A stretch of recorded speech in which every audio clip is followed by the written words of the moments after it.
Você já parou para perceber que existe uma guerra acontecendo nesse exato momento dentro de você? Exatamente isso. Essa é uma guerra silenciosa entre a carne e o espírito.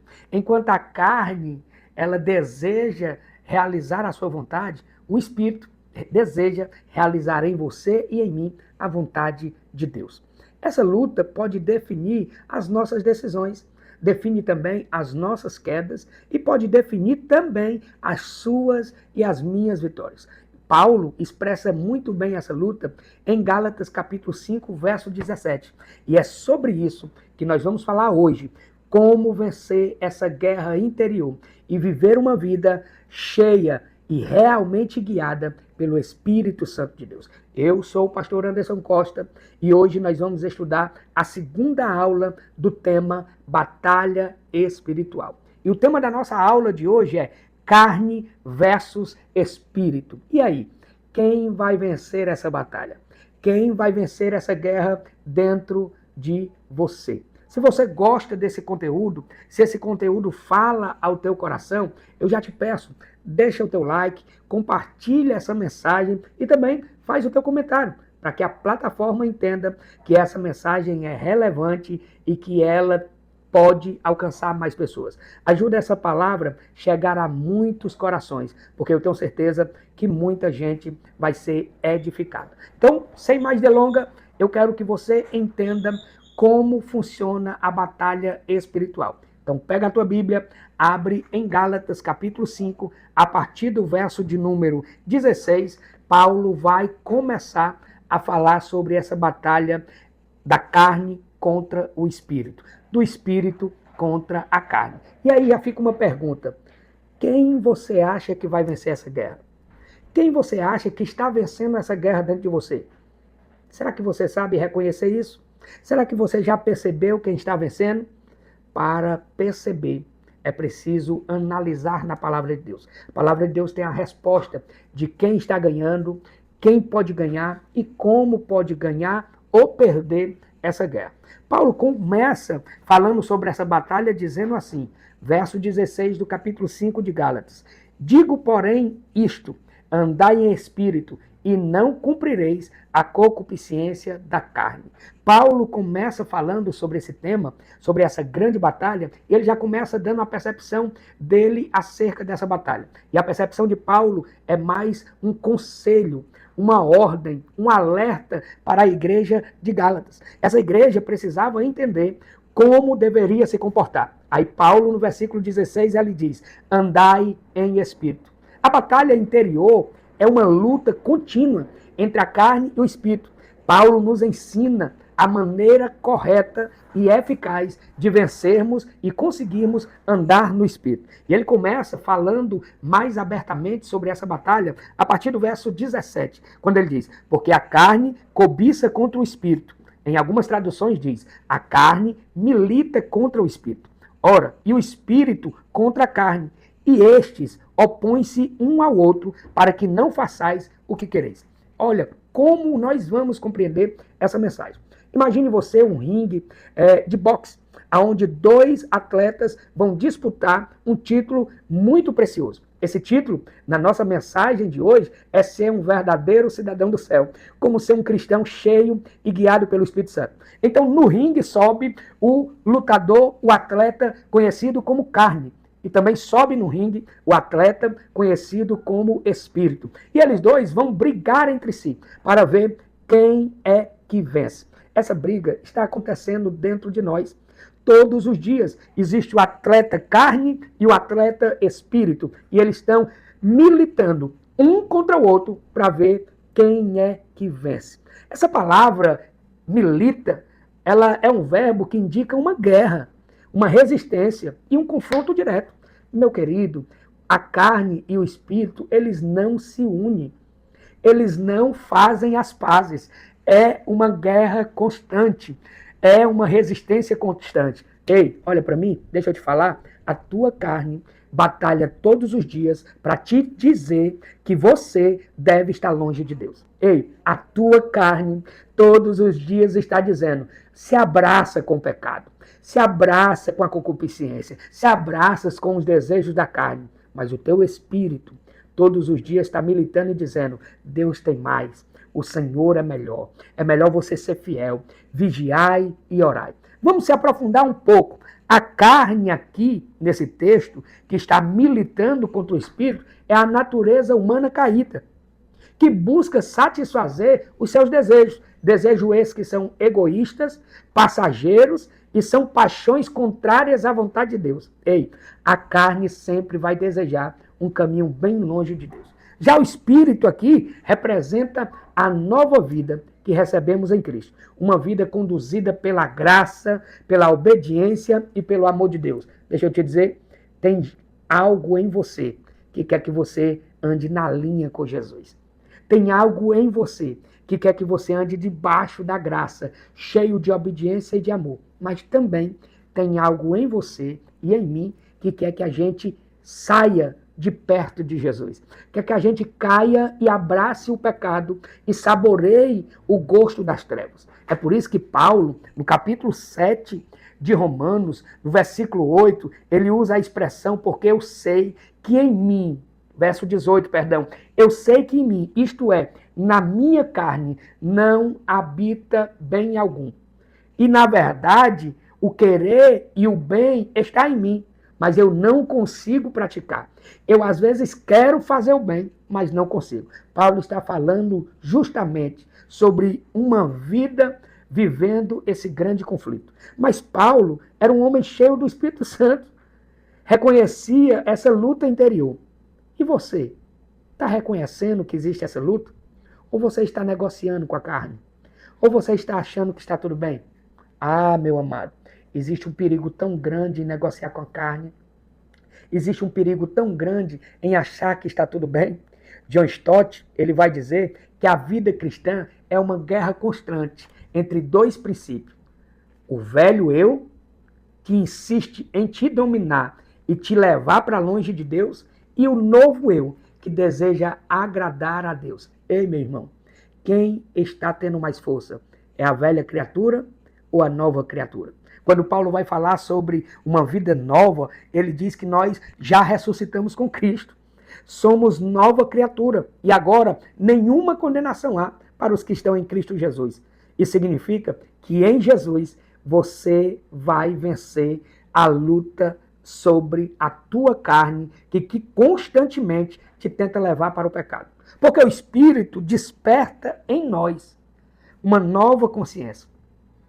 E quando estamos com Cristo, nós agora passamos a perceber que existe esse conflito em o que queremos e em o que Deus quer. Porque o velho eu quer sempre aquilo que agrada a carne, as paixões humanas, os desejos pecaminosos.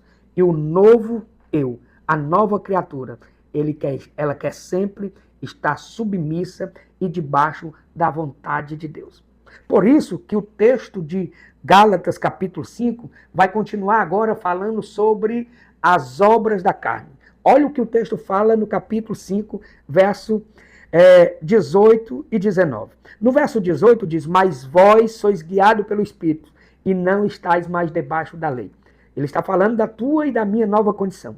E no versículo 19 ele diz, porque as obras da carne são manifestas, as quais são prostituição, impureza, lascívia. Verso 20, idolatria, feitiçarias, inimizades, porfias, emulações, ira, pelejas, dissensões e heresias. Olha, e ele continua no verso 21. Invejas, homicídios, bebedices, glutonaria e coisas semelhantes a estas, acerca das quais vos declaro, como já antes vos disse, em que os que cometem tais coisas não herdarão o reino de Deus. Ora, meus irmãos, Paulo claramente define nesse texto quais são as obras da carne. As obras da carne nada mais é do que a carne consegue produzir. Nós costumamos dizer que você não colhe manga de um pé de abacate. Você não colhe banana de um pé de mamão. Uma mangueira vai sempre produzir manga. Uma bananeira vai sempre produzir banana. Ou seja, não dá para colher coisas espirituais de uma carne que é forjada e é cheia de desejos pecaminosos. Inevitavelmente, as obras da carne é tudo aquilo que ela produz naturalmente, porque a natureza do homem é caída.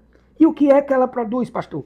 Prostituição, impureza, lascívia, idolatria, feitiçaria, inimizades, porfias, ciúmes, ira, discórdia, dissensões, facções, inveja, bebedices, orgias e coisas semelhantes a essa. Essas são as obras da carne. E aí? Será que você se identifica com alguma dessas obras? Será que você conhece alguém que ama se prostituir?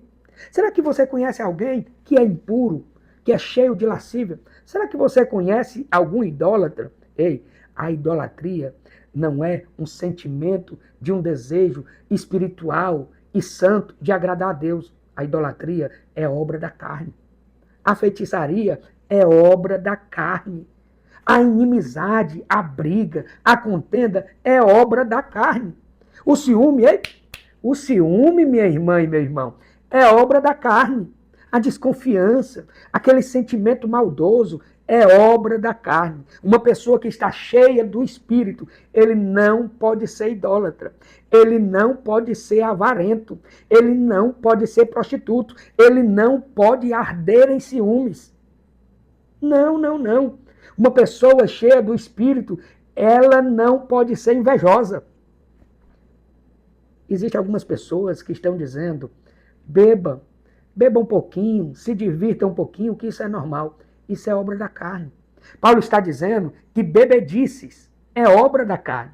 É o que a carne produz. Satisfaz a carne, mas não agrada a Deus. Por que que não agrada? Porque Paulo termina o texto das obras da carne no versículo 21, dizendo que os que cometem tais coisas não herdarão o reino de Deus.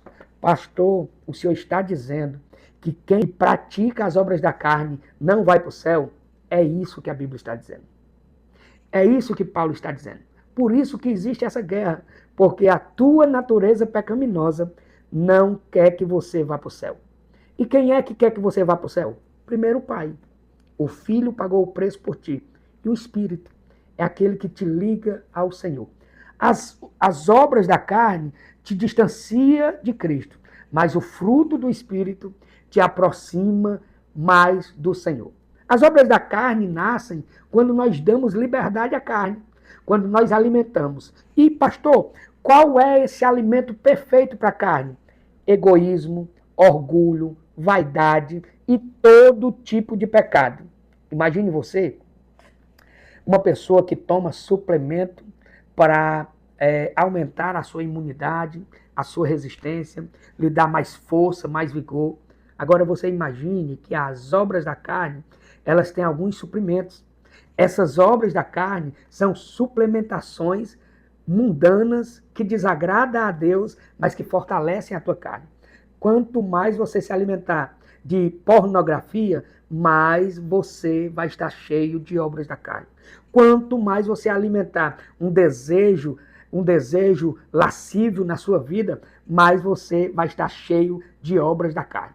Mas, meu querido pastor, como é que eu faço para reconhecer isso? Esse é um ponto difícil. Sabe por quê? Porque as obras da carne, elas vão se escondendo de forma sutil. Como? Por meio do ressentimento, da inveja, de um desejo de ser maior do que o outro, da falta de perdão. Tudo isso são obras da carne. Quando Paulo fala em Romanos, aqui em Romanos, capítulo de número 8 de Romanos, no versículo de número 6, Paulo vai falar sobre uma inclinação. Olha, Romanos capítulo 8, verso de número 6, vamos lá achar aqui, Romanos capítulo 8, isso é Bíblia para você, tá bom? Isso é palavra de Deus, não é invenção aqui do pastor Anderson, é palavra de Deus. Quer ser forte espiritualmente, você precisa deixar a sua natureza pecaminosa bem fraquinha, bem fraquinha. E como isso acontece? Como isso é possível? Existe uma inclinação. Olha o que a Bíblia diz. Romanos, capítulo 8, verso de número 6, a Bíblia diz assim: porque a inclinação da carne é morte, mas a inclinação do espírito é vida e paz. Esse termo inclinação mostra para nós a tendência que nós estamos indo. Eu sou inclinado mais a viver uma vida libertina. Não, eu sou inclinado a buscar mais a presença de Deus. É simples. Se você permitir ser mais inclinado para o pecado, vai ter morte na sua vida. Porque a inclinação da carne é simples, é a Bíblia que está dizendo. É uma guerra, não é oba-oba, não é brincadeira, não é massagear o seu ego ou o meu querido, é uma guerra. A tua carne quer te matar e o espírito quer te dar vida e paz. E aí, dentro dessa percepção, para onde você precisa ter uma inclinação? Imagine comigo, ó, a inclinação da carne e a inclinação do espírito. A inclinação, ela aponta para onde eu estou indo. Quando nós se inclinamos para a carne, a Bíblia diz que nós estamos indo para a morte. Mas quando nós se inclinamos para o espírito, nós estamos indo para a vida e paz. Ei, quem anda no espírito, ele vive em paz.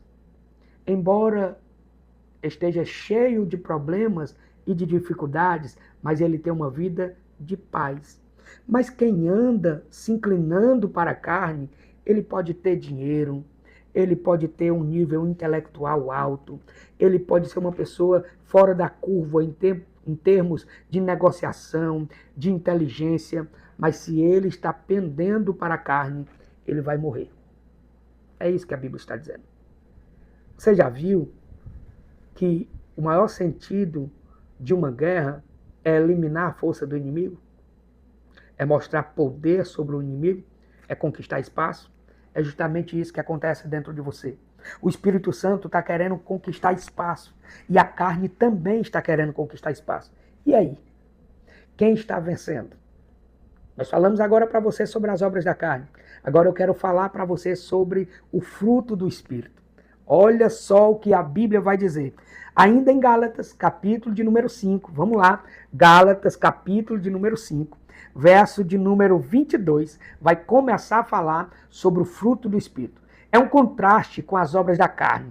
Paulo apresenta agora o fruto do Espírito. Diz assim, mas o fruto do Espírito é amor, gozo, paz, longanimidade, benignidade, bondade, mansidão e temperança. Olha que palavra poderosa. Eu quero que você faça uma observação aqui, sabe por quê? Porque não é vários frutos, é o fruto, é no singular. Isso significa que é uma obra completa do Espírito Santo. É um caráter formado em nós, não apenas com atitude isolada. O Espírito Santo, quando vai vencendo a guerra em você, ele vai moldando o seu caráter. Existem pessoas que não acreditam em um caráter mudado.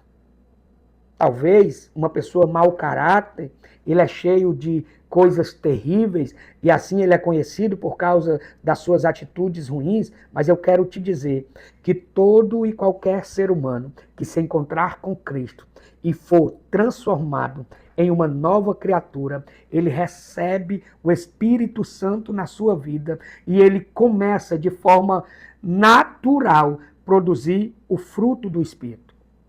E esse fruto do Espírito é completo. Isso mesmo, é completo. Imagine você, a gente usa sempre um exemplo para você compreender. Imagine você uma tangerina, em alguns lugares uma mexerica, né? Que parece com uma laranja, mas tem um gostinho um pouco mais adocicado e azedo. Uma tangerina, você quando descasca ela, ela tem vários gumes. Assim, é uma vida cheia do fruto do Espírito. O fruto do Espírito é um só. Representa justamente esse caráter formado em tua vida, mediante o poder e a atuação do Espírito Santo. Mas esse fruto tem vários resultados, várias manifestações. E que manifestações é esta, pastor Anderson? É amor, é benignidade, é bondade. Olha o que a Bíblia está nos dizendo. É longanimidade, é fé, é mansidão, é temperança. Um homem e uma mulher cheio do Espírito Santo, inevitavelmente, eles têm que produzir isso. É por isso que a luta é constante. Porque às vezes a gente ainda precisa vencer algo em nós para produzir fruto do Espírito. E como funciona isso, pastor? Talvez quando você era lá do mundo, você era uma pessoa que não levava desaforo para casa. Você brigava, você procurava os seus direitos e você perdia o controle. Mas agora, cheio do Espírito Santo, você tem que ter temperança. Você tem que saber dosar as suas atitudes. E isso só vai acontecer quando o Espírito que habita em você estiver forte. É isso mesmo. A W. Tozer diz que o Espírito Santo não vem para aperfeiçoar a velha natureza, mas para criar algo totalmente novo. Ei, o Espírito Santo não aproveita o teu pacote de pecado, não. É por isso que quando Jesus vai falar com Nicodemos, ele diz: Nicodemos, tu tem que nascer de novo. O Espírito Santo só vai trabalhar e aperfeiçoar uma nova criatura. Por isso que não dá para ser aperfeiçoado pelo Espírito Santo sendo uma velha criatura. Nós precisamos nascer de novo. E como é que nasce de novo? Ora, é se rendendo a Cristo, reconhecendo Ele como seu Salvador, como seu Senhor, para nascer de novo. Charles Spurgeon diz que onde o Espírito habita, o pecado luta, mas não reina. E isso é forte. Isso é muito forte. Eu vou repetir para você. Spurgeon diz que onde o Espírito habita, há uma luta. O pecado vai lutar, mas ele não vai reinar. Pastor, o que isso significa? Ou seja, o Espírito Santo produz em nós aquilo que a carne jamais poderia gerar. Uma transformação genuína. Mas tem um detalhe. Essa transformação é de dentro para fora. Existem pessoas, e eu vou falar baixinho, para ninguém ficar com raiva. Existem pessoas que mudam rapidamente, só por fora, mas não tem uma mudança por dentro. Ei, a verdadeira mudança e a verdadeira transformação, ela começa de dentro para fora. Não adianta nós exigirmos uma santidade extrema fora se dentro não há nada mudado. Tem um ditado que a gente usa aqui no Ceará que diz: esse come ovo e arrota caviar. Parece que isso pode estar totalmente fora do contexto dessa mensagem. Mas esse ditado quer dizer que a pessoa aparenta por fora ser uma coisa, mas na verdade dentro é outra. A transformação do Espírito Santo na tua vida e na minha vida tem que ser de dentro para fora.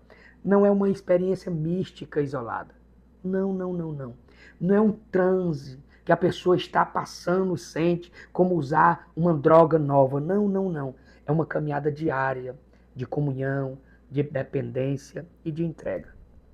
Ei, existem pessoas que usam algumas substâncias ilícitas para trazer um transe e ele ter uma nova experiência. Eu quero te falar, por experiência própria, que não tem sentimento, não tem nada que possa preencher você completamente, a não ser a presença de Deus. Já dizia um grande pregador com uma grande frase: a tua maior necessidade é Deus. Ele diz assim: o tamanho do teu vazio é o tamanho de Deus. Meu querido e meu amado irmão, como então agradarmos a Deus e vencermos a carne? Como então vencermos as limitações e andarmos com Jesus? Eu quero te dar alguns conselhos para como você vencer essa guerra. E o primeiro conselho é: tenha uma vida de oração, porque a oração é um combustível do Espírito Santo. Isso mesmo. Jesus, mesmo sendo filho de Deus, se retirava constantemente para orar. Mateus capítulo 26, escuta, ó, olha para cá. Mateus capítulo 26, verso de número 41 diz: vigiai e orai, para que não entreis em tentação. O espírito está pronto, mas a carne é fraca. Quando oramos, fortalecemos o homem interior e enfraquecemos a carne. Eu vou repetir para você decorar. Quando você ora, você está fortalecendo o homem interior e enfraquecendo esses desejos pecaminosos que você tem. A segunda ferramenta, dica que eu tenho para você, para como vencer essa guerra, é a meditação na palavra. A palavra de Deus, a Bíblia diz em Efésios capítulo 6, versículo 17, ela é a espada do Espírito. Esta palavra aqui corrige, ensina, guia e renova a tua mente. Quanto mais tempo passarmos com essa palavra, menos espaço a carne encontra para dominar a tua vida. Pastor, eu não entendi. Quanto mais você ler a palavra, menos a carne vai ter força contra você. O terceiro conselho é comunhão e obediência. Andar no Espírito também é viver em comunhão com o corpo de Cristo e obedecer às suas direções. Meu querido, existe muita gente perdendo a batalha porque estão perdendo a comunhão. Perdendo a comunhão com a igreja, perdendo a comunhão com a liderança, perdendo a comunhão com os irmãos e acabam sozinhos. Não dá para viver uma vida espiritual isolada. A comunhão com os irmãos nos ajuda a manter o foco e a vigilância, porque quando estamos juntos, sempre um consegue ensinar o outro. Com certeza, você pode se achar alguém forte. Por isso que você se acha no direito de não estar na igreja, em comunhão com os irmãos. Eu quero te dizer que é justamente porque você é forte que você tem que estar lá para ajudar os que são fracos. Talvez você se ache fraco e diga, eu não sou digno de estar lá porque eu sou muito fraco. É justamente porque você é fraco.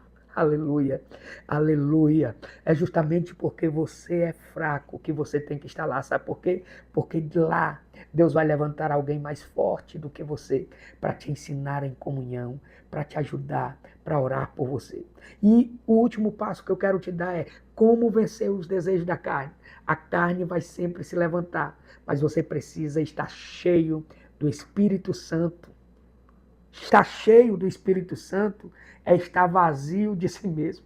Paulo, quando vai falar em 1 Coríntios, capítulo 9, verso 27, ele usa uma expressão que eu acho muito poderosa. Ele diz, eu esmurro o meu corpo e o reduzo à escravidão, para que, tendo pregado os outros, eu mesmo não venha a ser reprovado. Sabe o que Paulo está dizendo? A minha carne, ela é esmagada, ela é esmurrada, ela é agredida pelo Espírito Santo. E quando isso acontece, pastor? Quando você ora, você está esmurrando a sua carne. Quando você lê a Bíblia, você está esmurrando a sua carne. Quando você obedece à sua liderança, você está fazendo, sabe o quê? Levando a sua carne em escravidão. Quando você se subjuga à vontade de Deus, mesmo que você queira ficar em casa, com os pés pro sofá, assistindo televisão, aí você diz, não vou ficar, eu vou buscar a Deus, eu vou fazer a obra de Deus, eu vou cultuar. Você está dizendo para a sua carne, você é escrava, e eu estou lhe levando para o seu lugar. E qual é o lugar, pastor? É o lugar de escravidão. Tem que ser dominada. A sua e a minha carne precisa ser dominada. Sabe o que isso significa? Isso significa disciplina espiritual.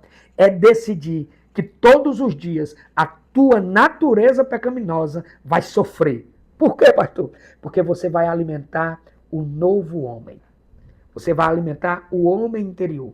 E quem é esse? É o que nasceu de novo. Então a luta entre a carne e o espírito é real, mas a vitória é possível. O segredo está em se render totalmente ao Espírito Santo. O segredo não está na religiosidade. O segredo está em se render ao Espírito Santo. Então eu posso te dar um conselho? Deixe ele guiar suas emoções, seus pensamentos e suas decisões. L. Moody, ele diz que o segredo de uma vida vitoriosa é ter menos de nós e mais de Deus. Isso mesmo. O segredo de uma vida vitoriosa é ter menos de nós e mais de Deus. Hoje o Espírito Santo está te chamando a viver uma vida diferente e a andar com Ele. Deixe Ele vencer essa batalha dentro de você. Deixe essa mensagem tocar o seu coração. E se ela tocou o seu coração, não esquece, curte o nosso vídeo, compartilha com alguém, faz o teu comentário do que você recebeu, o que você aprendeu nessa mensagem e vamos juntos crescer em fé, em comunhão, em união. E lembre-se, o nosso papel é fazer o nome de Jesus ser glorificado. Então glorifica Jesus enviando essa mensagem para alguém, praticando a palavra de Deus que eu tenho certeza que Deus vai nos abençoar. Muito obrigado. Essa foi a nossa segunda aula sobre batalha espiritual. E o ringue? Quem está vencendo? A carne ou o espírito? Isso vai depender de quem você deixar ser mais forte dentro de você. Que Deus abençoe. Fique na paz do Senhor, em nome de Jesus.